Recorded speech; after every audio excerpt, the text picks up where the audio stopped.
Assalamualaikum warahmatullahi wabarakatuh. Perkenalkan, nama saya Aurora Wisli dengan nomor mahasiswa 202005 10142. Dan saya Dinda Putuardana dengan nomor mahasiswa 2020 05 10122. Di sini kami akan menjelaskan tentang aksiologi Nilai nilai kegunaan kegunaan ilmu. ilmu. Di sini saya akan menjelaskan aksiologi adalah teori nilai yang berkaitan dengan kegunaan dalam pengetahuan yang diperoleh.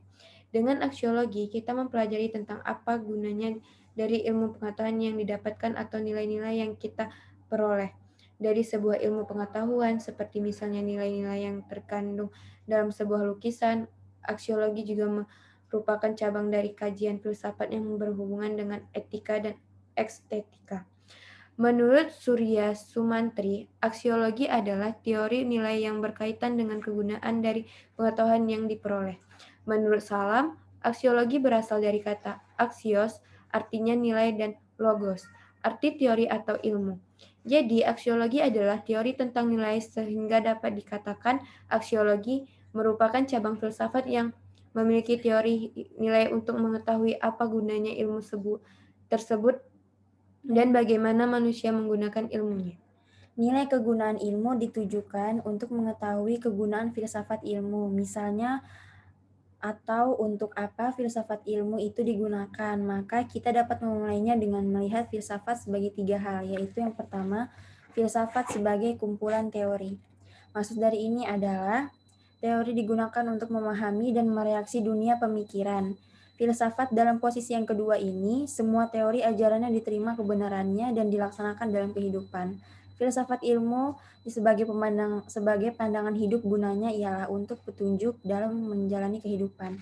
Yang kedua itu ada filsafat sebagai pandangan hidup. Diartikan sebagai pandangan hidup karena filsafat pada hakikatnya bersumber pada hakikat kodrat pribadi manusia sebagai makhluk individu, makhluk sosial, dan makhluk Tuhan. Hal ini berarti bahwa filsafat mendasarkan pada penjelmaan manusia secara total dan sentral sesuai dengan hakikat manusia sebagai makhluk modualisme, yaitu manusia secara kodrat terdiri dari jiwa dan raga. Yang ketiga ada filsafat sebagai metodologi memecahkan masalah. Ini maksudnya adalah sebagai metode dalam menghadapi dan menyelesaikan masalah, bahkan sebagai metode dalam memandang dunia. Ada beberapa cara yang ditempuh oleh orang bila hendak memecahkan masalah. Kemungkinan ia menyelesaikan masalah itu melalui cara sains, berarti pusat perhatiannya pada fakta empirik. Berarti biasanya penyelesaiannya tidak utuh karena data empirik tidak pernah utuh. Mungkin orang menyelesaikan masalah melalui cara filsafat. Mungkin juga orang menyelesaikan masalah secara mistis. Jadi menyelesaikan masalah itu sesuai dengan pribadi masing-masing. Dan ilmu secara faktual telah dipergunakan secara destruktif oleh manusia yang telah dibuktikan dengan adanya 2 perang dunia yang mempergunakan teknologi-teknologi keilmuan.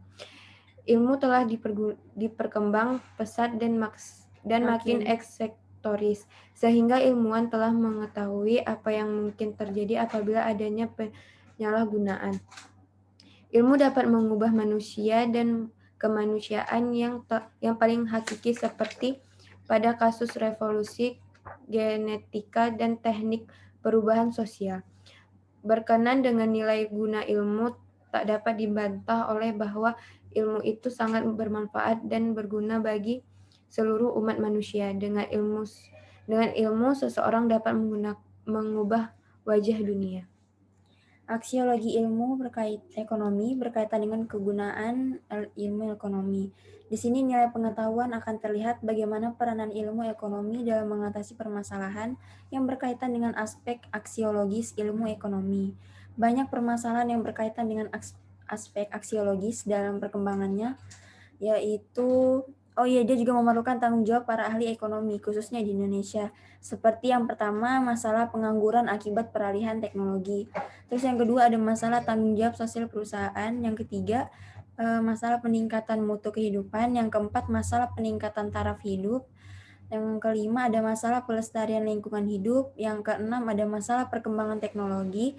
Dan yang terakhir adalah masalah pengangguran akibat keterampilan dan keahlian tenaga kerja yang tidak sesuai dengan tuntutan dunia usaha. Ada banyak terjadi permasalahan ekonomi di dalam masyarakat.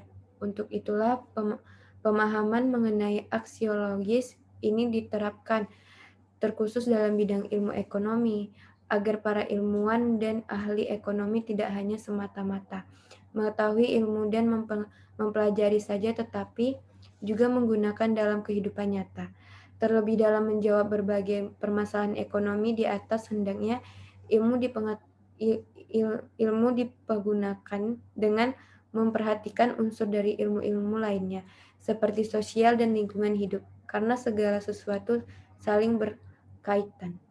Nah, juga dalam hal ini, filsafat ilmu itu berperan sebagai dasar dan arah pengembangan ilmu ekonomi dalam rangka meningkatkan mutu para ilmuwan ekonomi khususnya, menjadi amat penting untuk diutamakan.